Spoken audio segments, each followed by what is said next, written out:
तोंडावर नाही सांगा. बरं, ह्या माझ्या सासूबाई आहेत, यांची कंडिशन एवढी बेकार झाली होती की ते कॅन्सर आजार सुरू झाला.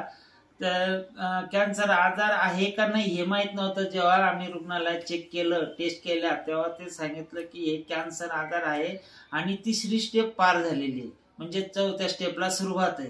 अशा कंडिशनला आम्ही शासकीय रुग्णालय कर्करोग आपल्या संभाजीनगरला तिथं ट्रीटमेंट सुरू केली. केमो झाले, ते एडिशन झालेत.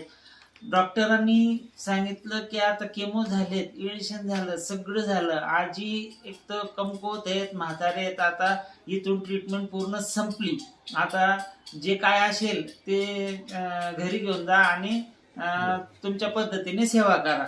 मग आता तिथली ट्रीटमेंट पूर्ण कम्प्लीट झाल्यानंतर इकडे पेशंटला 20% पण आराम नाही. उठता येत नाही, बसता येत नाही, खाता येत नाही, चालता येत नाही आणि पूर्ण लिक्विड ह्या पद्धतीने त्यांना द्यावं लागत होतं, जे की ग्राइंडरमध्ये ग्राइंड करून त्याच्यात भाजीचं पाणी असं नॉर्मल कंडिशनमध्ये चाळणीने चाळून ते चमच्याने त्यांना द्यावं लागत होतं. तर पण आम्हाला हे काय जे आम्हाला देवासारखे गडदे सर भेटलेत.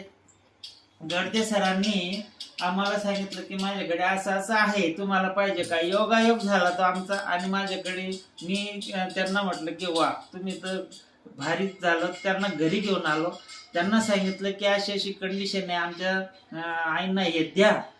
त्यांनी लगेच तात्काळ आम्हाला हे बॉटल उपलब्ध करून दिली आणि जे सुरुवात केली, आज 2 बॉटल संपल्या, 3री सुरुवात झाली.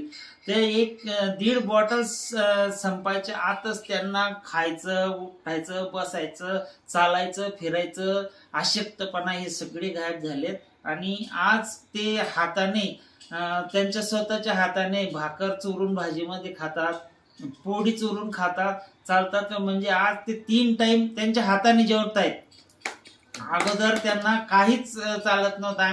आमची आशा संपली होती, पण आज आम्हाला हे अमृत ज्यूस या प्रोडक्टने एक नवीन जीवदानच भेटलं आणि तेवढं आमच्या आईंना आयुष्य भेटलं. बरं का, तुमचे आम्ही आभारी.